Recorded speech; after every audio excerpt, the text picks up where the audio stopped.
अस्सलाम वालेकुम फ्रेंड्स, मैं आपको वेलकम करता हूँ Vu expert teaching YouTube channel पर। आज का हमारा टॉपिक है बिजनेस फाइनेंस ACC 501 का लेक्चर नंबर 3। तो चलिए बढ़ते हैं अपने लेक्चर की जानिब। लेक्चर नंबर 3 जो है द कॉर्पोरेट फर्म, ये इसका टाइटल है। कॉर्पोरेट फर्म के बारे में बताया जा रहा है standard method for solving the problems.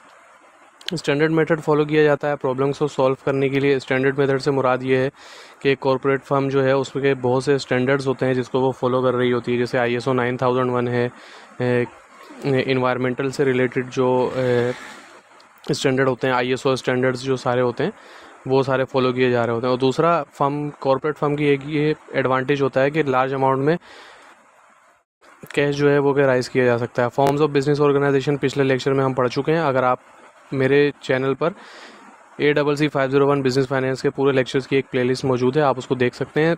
10 से 15 मिनट के मैक्सिमम लेक्चर है जो आप इजीली उससे समझ सकते हैं। ठीक है, यहाँ पे फॉर्म ऑफ बिजनेस ऑर्गेनाइजेशन बनाया जा रहा है। पिछले लेक्चर में हम पढ़ चुके हैं। सोल प्रोप्राइटरशिप है, पार्टनरशिप है, कॉर्पोरेशन है। सोल प्रोप्राइटरशिप के एडवांटेज, डिसएडवांटेजेस, पार्टनरशिप के एडवांटेजेस, डिसएडवांटेजेस बताए जा रहे हैं। उसके बाद कॉर्पोरेशन जो है, इसको इस लेक्चर के अंदर डिटेल में बात हो रही है, तो उसकी तरफ चलते हैं। डिस्टिंक्ट लीगल एंटिटी होती है, यानी कि एक जो ऑर्गेनाइजेशन होती है, जैसे एक बंदा इंडिविजुअल पर्सन होता है, जैसे आप हैं और मैं हैं, हमारी एक अलग लीगल एंटिटी होती है। हमारा सिग्नेचर वैलिड करता है, हम अपनी बायोमेट्रिक के थ्रू बहुत से काम कर सकते हैं। इसलिए जो कॉर्पोरेशन होती है उसकी एक अपनी सील होती है या अपनी एक मोहर होती है, स्टैंप होती है, जिसको जो उसका सिग्नेचर कहलाती है। जो उसके अंदर अथॉरिटीज़ जो होते हैं में, जैसे एडमिनिस्ट्रेशन हेड होते हैं, COO होते हैं, CE होते हैं, उनके पास होती है। ठीक है, ओन्ड बाय इंडिविजुअल और एंटिटीज़ होती हैं इसके अंदर। Charter including corporation name, intended life, business purpose and number of shares. इस एक चार्टर्ड होता है जिसका यानी कि कॉर्पोरेशन का एक नाम होता है, उसकी लाइफ होती है, बिजनेस पर्पस होता है कि कौन सा वो बिजनेस कर रहे हैं, एंड नंबर ऑफ शेयर्स अगर वो स्टॉक मार्केट में लिस्ट हो जाती है। एंड देन ये बड़ी ऑर्गेनाइजेशन की बात हो रही है, जो एक बड़ा कॉर्पोरेट बिजनेस होता है। कॉर्पोरेशन फर्म जो होती हैं वो कहलाती हैं, जैसे एंग्रो यूटिलाइजर्स हैं और दूसरी जो मुख्तलिफ कंपनीज़ हैं, आप बेहतर समझते हैं इन कंपनीज़ के बारे में। उसके बाद है सेट ऑफ बाय लॉज, जो कि बहुत ज़्यादा लॉस के बैकअप कर रही होती है। ऐसा नहीं होता है कि किसी ने भी ऑर्गेनाइजेशन खोली और काम करना शुरू कर दिया। लेबर्स लॉस को फॉलो करना होता है, टैक्स लॉस को फॉलो करना पड़ता है, इंपोर्ट एक्सपोर्ट्स के लॉस जो हैं, इन सारे लॉस को फॉलो करके काम कर रही होती हैं। सेपरेशन ऑफ ओनरशिप कंट्रोल है, ये एक चार्ट दिखाया गया है, एक हायरार्की दिखा रहे हैं कि कैसे होता है। सबसे पहले बोर्ड ऑफ डायरेक्टर्स होते हैं। बोर्ड ऑफ डायरेक्टर्स के अंडर मैनेजमेंट काम करती है, जैसे मैनेजर्स होते हैं, असिस्टेंट मैनेजर्स होते हैं, एग्जीक्यूटिव होते हैं, junior executive, leaders, planners, and then ये आगे चल रहा होता है। इनके नीचे ये एसेट्स को मेंटेन करते हैं, डेब्ट और इक्विटी को मेंटेन करते हैं। डेब्ट यानी कि जो लोन्स वगैरह होते हैं, बैंक से लोन्स लेते हैं, ये सारी चीज़ें जो हैं ये डेप्थ में, जैसे लाइबिलिटीज़ आप नॉर्मल उसमें कह सकते हैं। तो डेप्थ को मैनेज कर रहे होते हैं मैनेजमेंट की कोशिश होती है सारी चीज़ें कि किस तरीके से, कहाँ से, जैसे CFO को ले लें, चीफ फाइनेंशियल ऑफिसर जो होता है, जो फाइनेंस डिपार्टमेंट को देख रहा होता है, तो वो सारी चीज़ें मैनेज कर रहा होता है कि कहाँ से कितना लोन लेना है और किस तरीके से चलना है। तो ये इस वजह से इसको लिंक किया हुआ है इसके साथ। इक्विटी जो है, या तो ऑनर अपना कैपिटल लगाता है वो, और दूसरे शेयर होल्डर्स जो देते हैं, जो कि बोर्ड ऑफ डायरेक्टर्स से लाते हैं। तो ये एक हायरार्की सिंपल सी दिखाई हुई है। कॉर्पोरेशन के एडवांटेजेस क्या होते हैं? लिमिटेड लायबिलिटी होती है, यानी कि जो शेयर होल्डर्स हैं उन्होंने जितना पैसा इन्वेस्ट किया, इन केस अगर वो डूबता है तो उतना ही पैसा डूबेगा। ये नहीं कि उनका उससे ज़्यादा पैसा डूब जाएगा, जितना पैसा उन्होंने लगाया उतना ही पैसा नुकसान होता है हर बंदे को। अनलिमिटेड लाइफ होती है, यानी कि ऐसा नहीं होता अगर कोई शेयर होल्डर मर गया या किसी ओनर का इंतकाल हो गया तो ऐसा नहीं होता कि वो नहीं चल सकता। बहुत ज़्यादा शेयर होल्डर होते हैं, इसलिए जब तक बिजनेस प्रॉफिट कर रहा होता है, जब तक वो चल रहा होता है। ईजियर टू राइज कैपिटल होता है, जैसे कि हमने शुरू में बताया कि कैपिटल जो है वो इजीली राइज किया जा सकता है। बैंक से लोन लिया जा सकता है, जो कि बैंक अगर लोन देता है तो वो सर्वे वगैरह करता है कि जितने एसेट जो है लिक्विडेट हो सकते हैं उसकी उस कॉस्ट के ऊपर उसको दिया जाता है, सारी चीज़ लोन वगैरह दिया। डिसएडवांटेजेस क्या होते हैं? Separation of ownership and management, कभी भी जो है वो ओनर जो है वो ऑर्गेनाइजेशन को छोड़ के जा सकते हैं, क्योंकि वो जॉब कर रहे होते हैं, मैनेजमेंट के लोग भी जॉब कर रहे होते हैं, तो कभी भी बंदा जॉब छोड़ के जा सकता है। डबल टैक्सेशन होता है कि इनकम जब कॉर्पोरेट को मिल रही होती है, ऑर्गेनाइजेशन, जब आपकी कंपनी को इनकम प्रॉफिट हो रहा होता है तो वो टैक्स पे करते हैं। उसके बाद जब आपको इंडिविजुअल को सैलरी वगैरह मिल रही होती है तो भी टैक्स पे कर रहे होते हैं। गोल क्या होता है कॉर्पोरेट फर्म का? Manager of the corporation allied to make effort to maximise the share holder value, यानी कि मैनेजर का, जो मैनेजर्स होते हैं, जो मैनेजमेंट होती है कॉर्पोरेट फर्म की, उसका जो मेन मोटिव होता है कि वो ये मोटिव होता है कि वो प्रॉफिट को, कंपनी के ऑर्गेनाइजेशन को इतना काम करें कि कंपनी के प्रॉफिट को बढ़ाएं। और कंपनी का प्रॉफिट बढ़ेगा तो जाहिर सी बात है जो शेयर होल्डर जिन्होंने इन्वेस्टमेंट की है उनके शेयर्स के प्राइस ऊपर जाएंगे और उनको फायदा होगा। तो यहाँ पे ये दिखाया गया।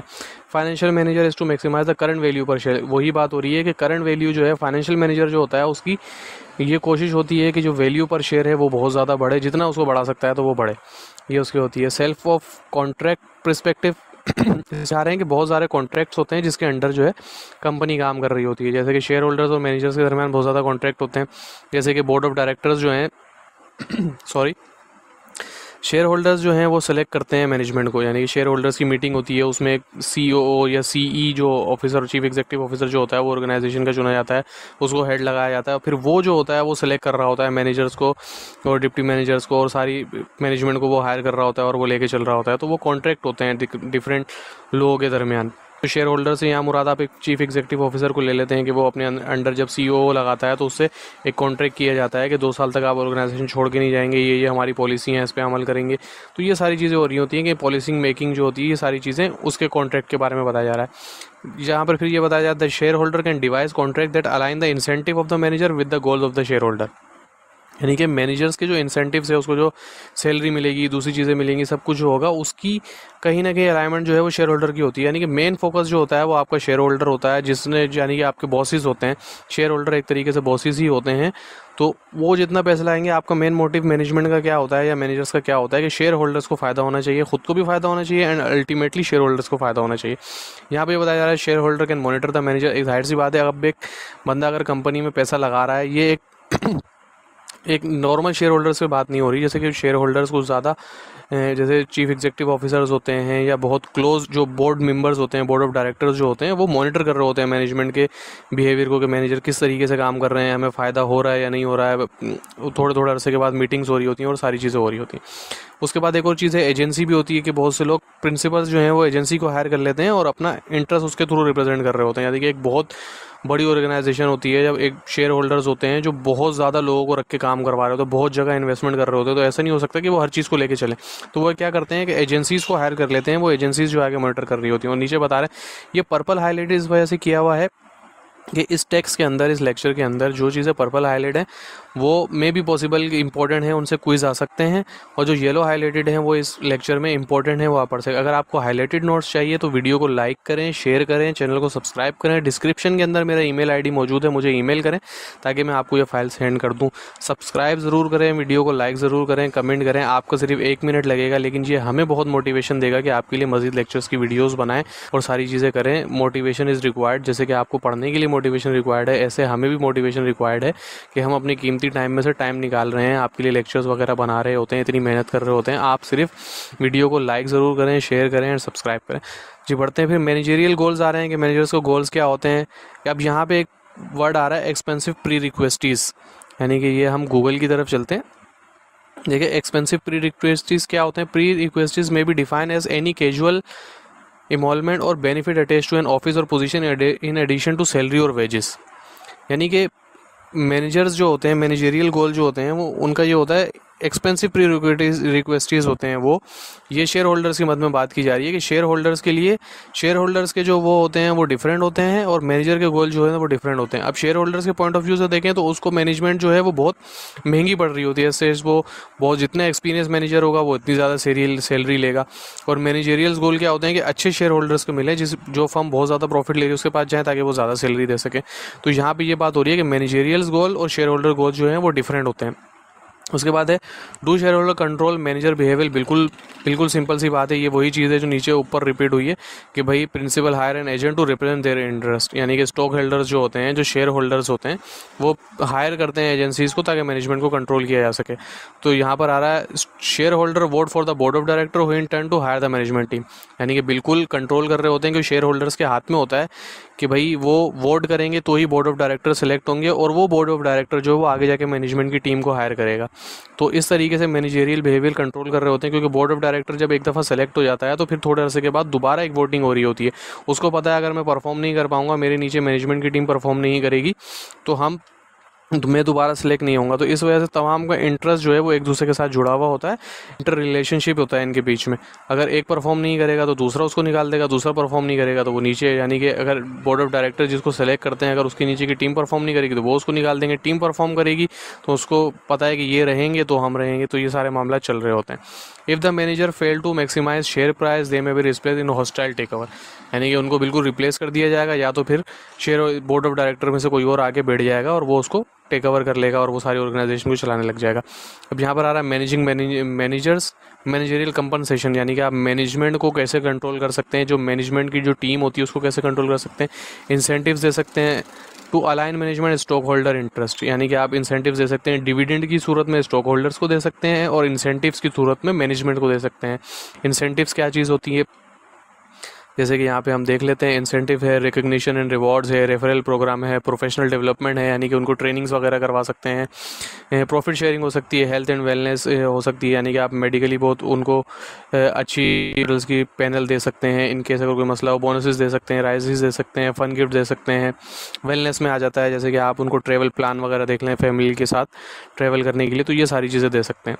उसके बाद corporate control, the threat of a take over में रिजल्ट इन बेटर मैनेजमेंट, यानी कि जब आपके ऊपर थ्रेट रहता है तो कोई ना कोई, जब आपको थ्रेट होता है कि ये काम नहीं करूंगा तो इससे ये मसला हो सकता है या आपके ऊपर, जैसे पेरेंट्स जो हैं वो बच्चों को कंट्रोल कर रहे होते हैं तो बच्चे को डर होता है हाँ भाई ये काम मैंने नहीं करना वरना पेरेंट्स मुझे डांटेंगे, इस तरीके के मामला होंगे। तो ये था हमारा लेक्चर नंबर 3। अब एक और चीज़ मैं आपको LMS के ऊपर लेकर चलता हूँ। जैसे हम अपने LMS में आ गए, बिजनेस फाइनेंस को आप सेलेक्ट करेंगे, उसके बाद हमारा लेक्चर नंबर 3 था, लेक्चर नंबर 3 को सिलेक्ट करें, उसके बाद आप रीडिंग में आ जाएं। तो क्विज़ की प्रिपरेशन के लिए और लेक्चर को रिवाइज करने के लिए एक बहुत अच्छी चीज़ यहाँ पर होती है फॉर्मेटिव असेसमेंट। ये आपको रीडिंग के टैब में आके फॉर्मेटिव असेसमेंट मिलेगा। ये इंपॉर्टेंट क्वेश्चन होते हैं जिनमें से क्विज़ अक्सर बेशतर आ जाते हैं। इसके कोई नंबर नहीं है, ये वैसे ही एक फॉर्मेटिव असेसमेंट क्विज़ दिया हुआ है जो कि आप बार बार अटैम्प्ट कर सकते हैं। इसका कोई ग्रेडिंग से कोई ताल्लुक नहीं है, पेपर में इसके मार्क्स वगैरह नहीं आते, लेकिन आपकी ये प्रिपरेशन के लिए अच्छा होता है। चलें इसको अटैम्प्ट कर लेते हैं। जैसे कि पहला क्वेश्चन है, which one of the following is not a form of business organisation. जैसे हमें पता है sole proprietorship, partnership, joint stake company, हम इसके बारे में पढ़ सकें, तो कोऑपरेटिव सोसाइटी नहीं है, इसको हम कर देते हैं जैसे करेक्ट आ गया। In case of international business which of the given factor must be consider, role of foreign exchange, balance of payment, all of the given option होगा इसका आंसर। उसके बाद है which one of the following finance deal with financial asset. Financial assets को क्या कर रहे होते हैं, कौन सा सेक्शन जो है फाइनेंशियल एसेट्स को डील करता है, तो फाइनेंशियल इंस्टीट्यूशन करते हैं, बिल्कुल इनकरेक्ट हो गया। या इंटरनेशनल फाइनेंस हम करके दे सकते हैं, ये भी इनकरेक्ट, तो यहाँ पे बिजनेस फाइनेंस आएगा, I think so. Which one of the following area of finance cover international aspect of corporate finance, investment and financial institution. ये इंटरनेशनल फाइनेंस को कौन करता है, तो जाहिर सी बात है इंटरनेशनल फाइनेंस ही करता है, ठीक है, ये करेक्ट हो गया। उसके बाद business finance address which of the following, capital budgeting, capital structure, working capital management, lecture number 2 में हमने सब पढ़ा है तो सभी को कर रहा होता है, तो ये करेक्ट हो गया। Finance is essential for decision of marketing and distribution, product pricing, marketing research, all of the above. ये तीनों चीज़ें हम लेक्चर नंबर, पिछला क्वेश्चन भी और ये वाला क्वेश्चन भी हम लेक्चर नंबर 2 में पढ़ चुके हैं, तो वो आप देख सकते हैं। उसके बाद है which one of the following not consider while making financial management decision, यानी कि कौन सी चीज़ें उसको कंसीडर नहीं करते, यानी कि टैक्स मैनेजमेंट को कंसीडर नहीं किया था। Capital structure, working capital management, capital budgeting, ये हम पढ़ चुके हैं।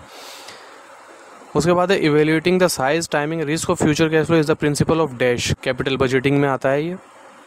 उसके बाद है total firm value to investor does not include, share holder equity include नहीं होते हैं इसके अंदर, नहीं सॉरी, फिक्स एसेट इंक्लूड नहीं होते। तो बोल रहा total firm value to investor does not include, जो इन्वेस्टर्स होते हैं वो देख रहे होते हैं कंपनी पे लाइबिलिटीज़ कितनी है, लॉन्ग टर्म डेब्ट्स कितने हैं और शेयर होल्डर्स का अमाउंट उसके अंदर कितना है, देखें ये करेक्ट हो गया।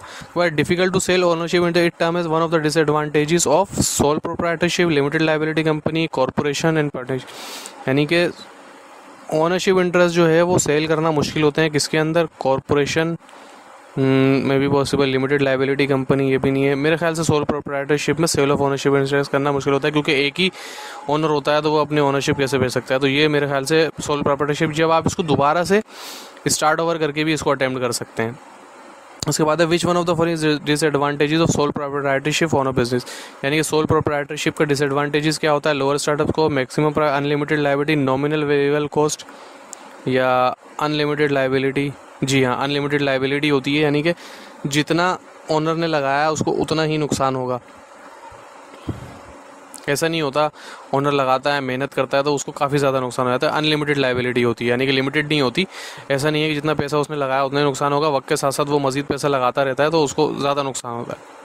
उसके बाद which of the following is the disadvantage of sole proprietorship, advantage of sole proprietorship of form of business, बाद difficult to sell ownership interest, life of business, बिल्कुल ठीक है।